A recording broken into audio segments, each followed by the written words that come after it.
Obviously there were enemy aircraft coming at us. On the second sweep, I looked across and saw the same as David, that contacts were there.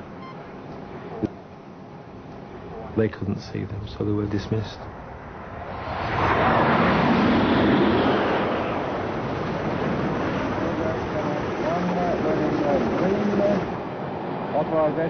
That area of the South Atlantic was notorious for false radar signals.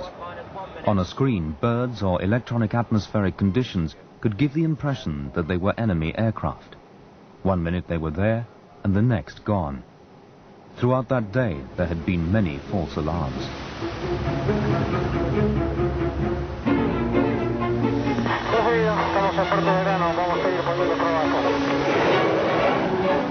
The tactics rehearsed and perfected by the Argentine pilots were equally deceptive. 150 miles from the target, they would drop to 50 feet above the waves. They were relying on the curvature of the Earth to shield them from enemy radar. At 20 miles out, they would fire their missiles and make their escape. For most of the low-level attack run, they'd be undetectable. But there were moments when they had to break cover and risk detection by the two types of radar carried by warships. One spots incoming aircraft. The other detects the radar that is trying to locate them. 60 miles from the combat zone, the aircraft had climbed to 2,000 feet and switched on their radars for 3 seconds to get a fix on the fleet. Captain, have a radar contact, 2 contacts. Hold position just as the AWO, air raid warning, red. Flash, new hostile at 10. During those few seconds, the Super Étendard's radar pulses were detected by HMS Glasgow out on picket duty.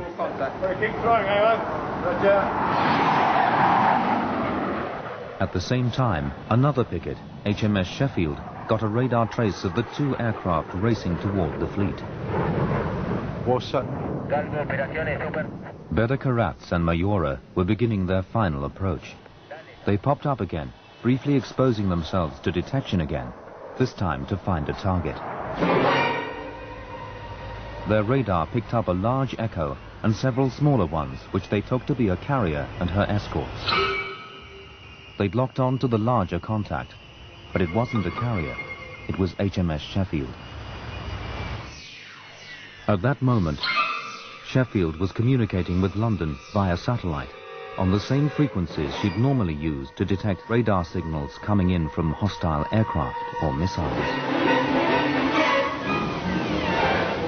Sheffield was now a target, but no one on board knew it. 4-5's alarm aircraft, fuse high. 4-5's alarm aircraft, fuse high. Warnings from HMS Glasgow, which was aware of the danger, went unheeded. Hostile at 1040 now at strength 2. No answer from Sheffield on Hawks, sir. Roger, keep trying.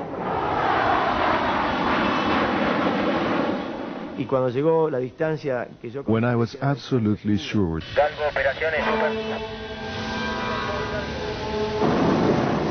there was so loud that I didn't hear the order to fire. Just at that moment, I emerged from a rain cloud, and then I asked him if he had fired. He told me yes, and then I fired my Exocet.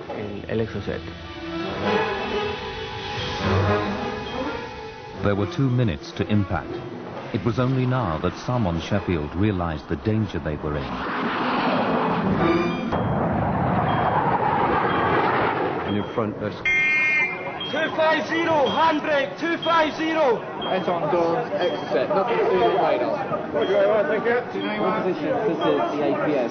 Blind AO, look out. Radar operators on Glasgow watched as the Exocet's radars locked on to the Sheffield and made final adjustments to their trajectories. Now 10 miles from the Sheffield, sir. Hostile at 10. By now, high-tech electronics were irrelevant. On Sheffield, they could see what was coming. On the bridge, the officer watch saw 2 trails of smoke. He then realized Captain AWO, 3 miles from Sheffield. Hold position, stand by. he had time to shout, "take cover," and then the impact occurred.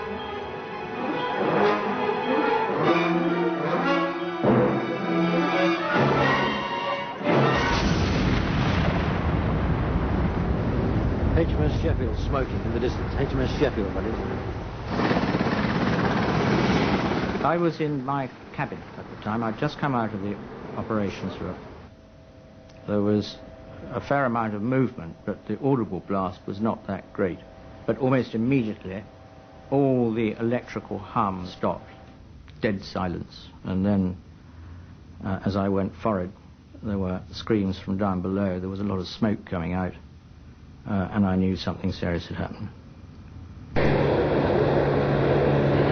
The pilots assumed that the battle group and its vulnerable carriers would stay hundreds of miles east of the Falklands, beyond the reach of its bombers.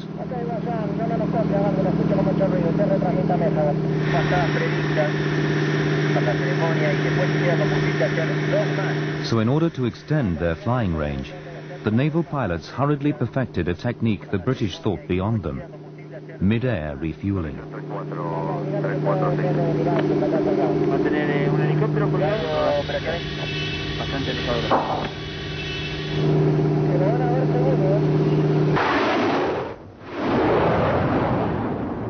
It was the 25th of May, Argentina's National Day. As a result, the task force, some 70 miles to the northeast of the Falklands, was on high alert.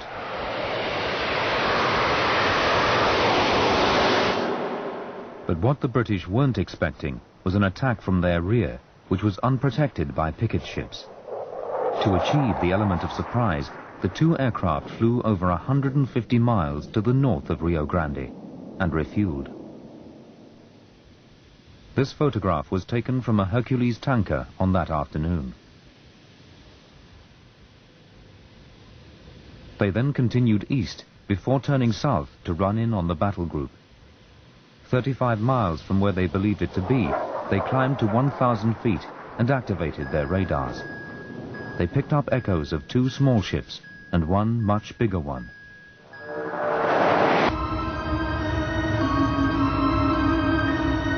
The missile had locked onto HMS Hermes. Argentina was within minutes of destroying Britain's most important aircraft carrier and probably winning the war.